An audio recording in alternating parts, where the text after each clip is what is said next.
Mentocast, Season 2, with your host, Brent Bowers.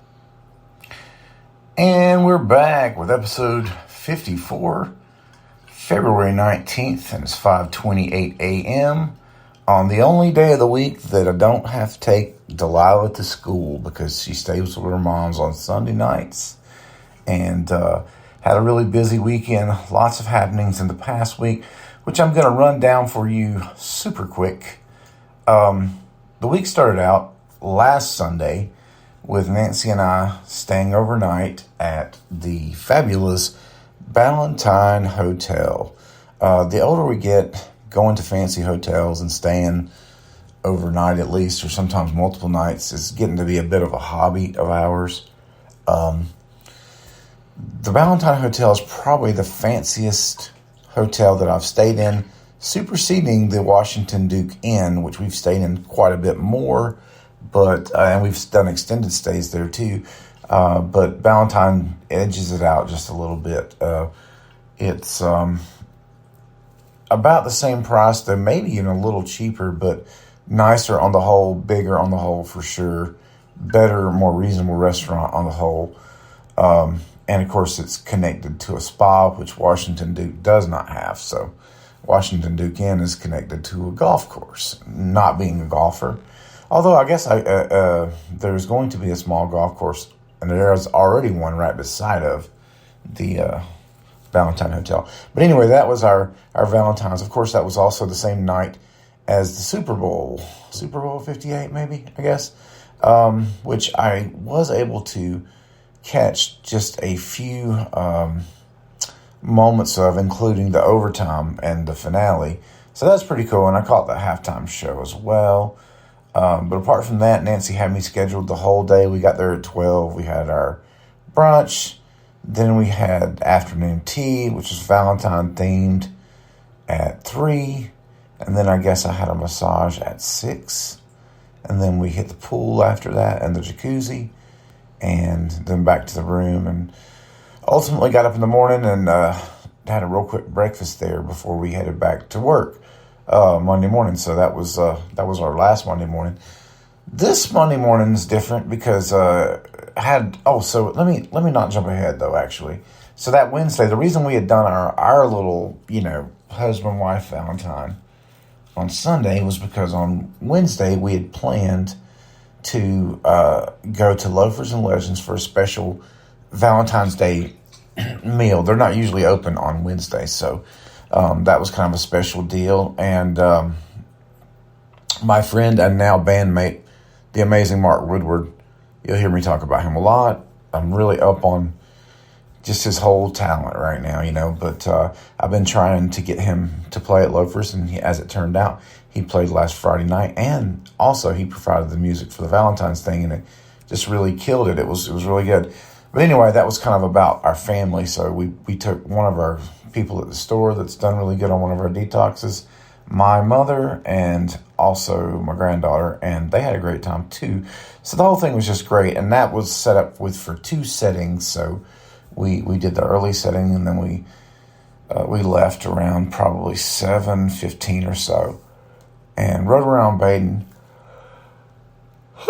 Excuse me, I just got hit with like a wave of sleepiness, which is funny because I've been laying in the bed for about an hour before I got up to do this because a lot of things have happened that are kind of on my mind. But anyway, so we had a really busy week. Of course, Delilah, the rest of the week through Friday, and then Friday at the end of school, her mom picks her up. And we have Friday nights off, and then she's back with us Saturday and Sunday. Well, this Saturday and Sunday, we knew that we were going to be going to meet my brother-in-law at church in Concord. Only we got apparently confused, or Nancy got confused, because basically I just go where she tells me, and we went to that Multiplicity Church, or I can't remember the name of it. Anyway, it's got the word Multiply Church. Yeah, Multiply Church in Concord, big mega church with a Christian school and everything. We get in there, and everybody was super nice, and she kept going, "Oh, my brother Peter goes here." And I'm like, "Nancy, they probably got like 10,000 members. They don't know who Peter is." And come to find out, he had actually that's not his church. And so it turns out they go to the church that's kind of up on the hill on one of the sort of the backside of Concord. And I've always kind of wanted to go check that church out, and we did. So that's where we went, and we actually got to the other one kind of early, so it allowed to get us to this one only a few minutes late when we discovered our mistake. But the first church had a coffee shop where we sat down and had coffee. We tried to drop Delilah off at the kids' church, and she was not having it. And I don't blame her. I felt kind of uneasy about leaving her there, too. Nothing wrong with the people, of course. Just it's a lot of new people and a lot of new faces. And, she's the most precious thing to me. And I'm not just about dropping her off with people that I don't know. Though everybody there was super nice. But anyway, we go to the other church, and because it's so late, we don't try to take her to the kids' church. We just take her in the sanctuary with us. And as fate would have it, they're doing communion. And so it's kind of serious, The music was really nice. And, we took communion. It was nice.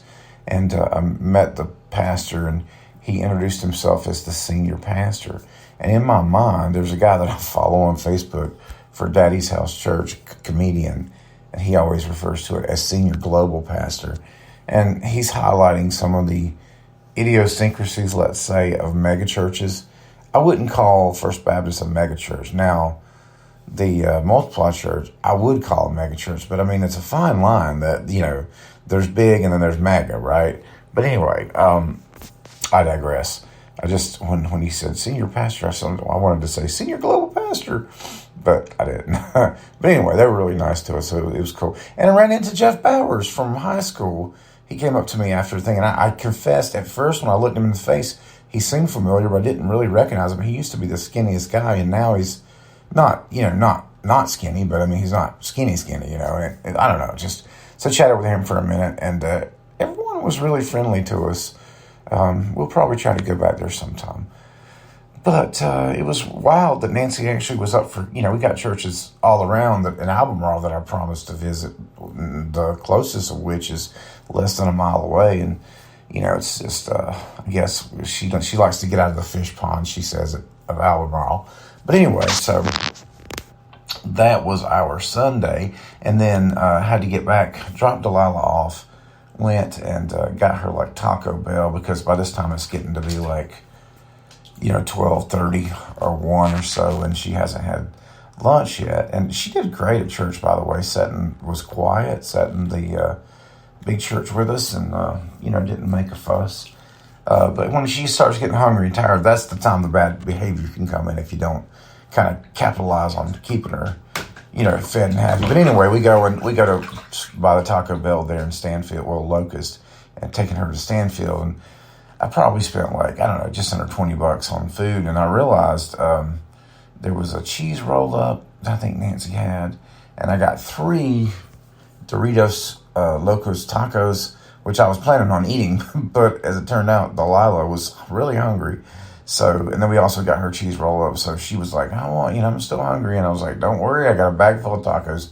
So I just gave her the tacos, and, we dropped her off with her mama for her half day with her mom a week. But anyway, so she was happy. She had a great day and everything. So we get back to the store, start unloading, and actually Harrison beat me there on this occasion and starts priming up the board, because our whole thing now with the group we're putting together, hopefully to play a concert at some point outside on the deck this year at Loafers, kind of centered around Mark as the lead singer, and I'm sort of playing backup singer and bass, and then we got Tim also doing backup singing and some guitar, and Harrison, and then Will. So kind of a fleshed out band, which is not something is usually the case, and if it is, I'm usually on guitar, which kind of drives it in a certain direction.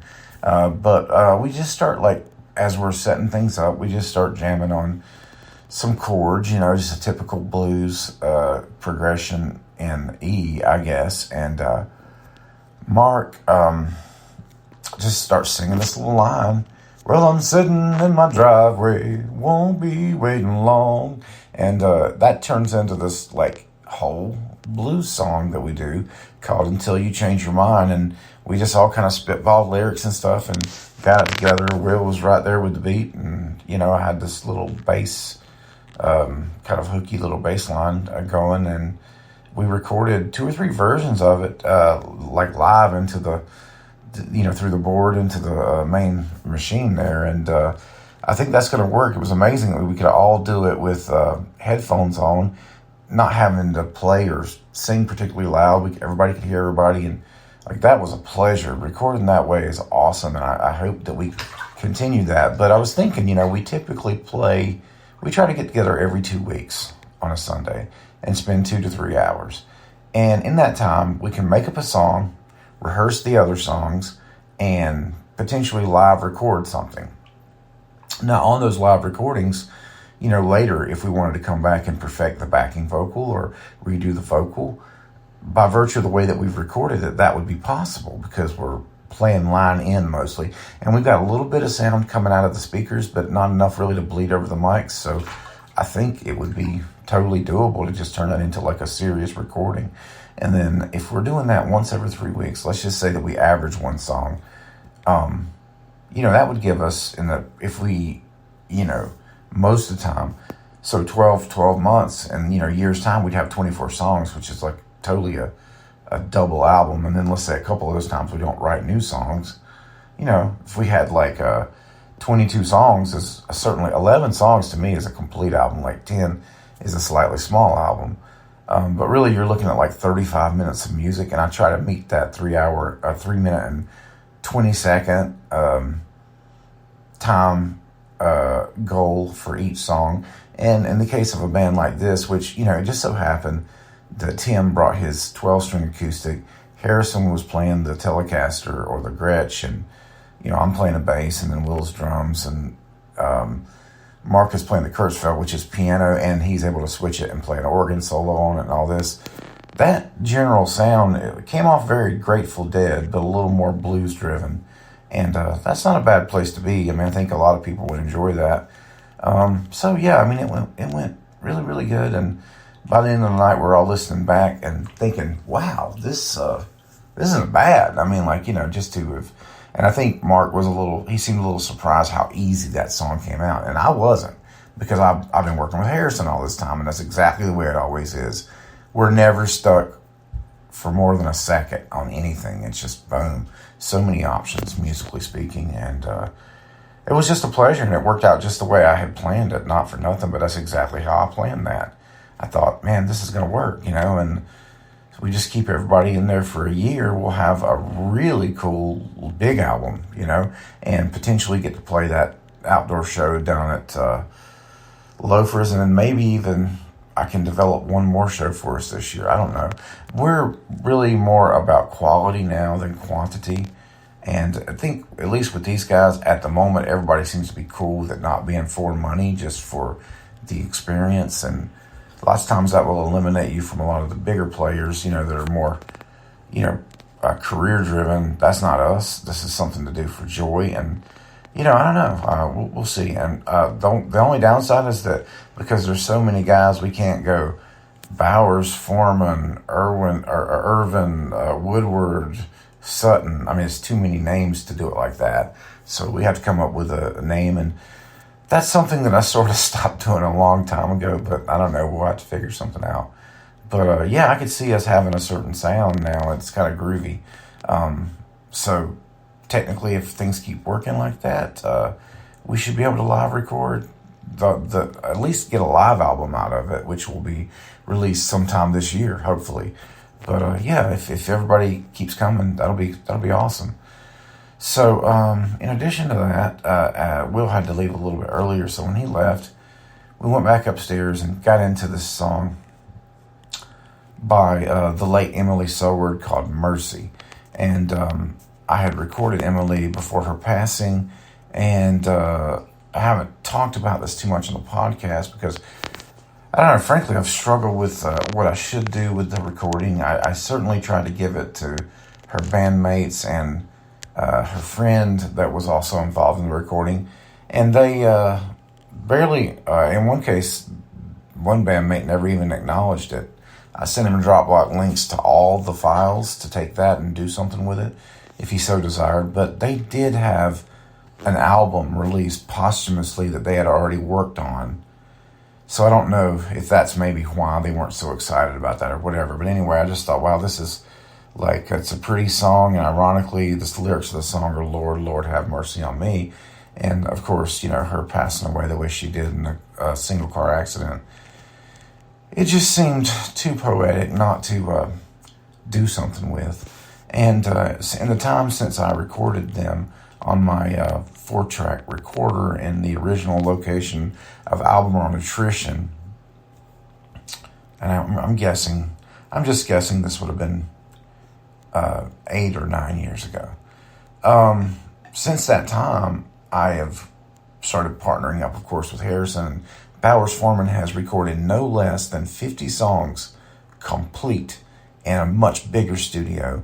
And through that process, learned a lot about what you can do to perfect recordings and just production tricks and stuff. And while I don't want to do any kind of like pitch correction or timing correction with Emily's performance on that song that I have, I do want to change the accompaniment and make the accompaniment piano-based and do some things. She was playing a particularly, this is a matter of opinion, of course, but as a producer, there's a certain acoustic sound that I like, and then there's one that I don't particularly like. And I understand why a lot of people play those Ovation guitars, because they are less strenuous to play, and they're easier to hold, easier on your back, more like holding an electric guitar that's light. But that's the type of guitar. It may not have been an actual Ovation, but I'm pretty sure it was a plastic back guitar that Emily played, and it worked great for what they were doing, but for the purpose of making the very best version of her song that I could make as a producer, it wasn't right. So fortunately, I recorded her voice and her guitar separate so that we could separate the two, and I'll use her guitar as a guide, and it probably will be on the track in some capacity, but I want to go in and sort of enhance it with another guitar, perhaps a 12-string, or maybe a high-string guitar and a standard 6-string, so that I can pan the elements of the 12-string.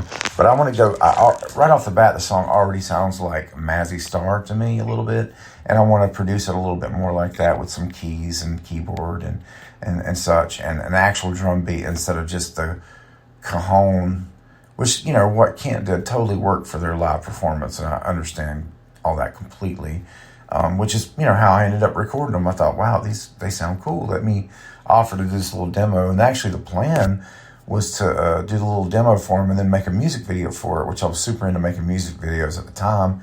And we made plans to do that, and we even set a date, but it just never materialized. We were going to shoot it up in Salisbury where they played all the time. And but, if you're interested in checking out Emily's music, I would say, I don't think she's on iTunes. I have to double check. Unfortunately, the name of their group was Mama Tried. Only unfortunate because a lot of people call their acts Mama Tried, because it's probably Merle Haggard's most famous song and a very poetic song that a lot of people respond to. And I totally get when people call their act that. But that means there's a gazillion of them on iTunes, and I couldn't find hers specifically. I also don't know if the posthumously released album is available online, because I barely knew Emily, and I performed with her once or twice at the open mic up there at what is the name of the place? It's a winery there, Morgan Ridge Brewery, I guess, or Ridgeway Walk is what they call it, that particular location. And so they hosted the open jam there. That's where I met Emily and Kent. Well, I had met Kent previously, but that's where I sort of met them as a group. And also that's where I met Caleb Hill. But I digress. And CJ Peters and the whole Salisbury crew of musicians.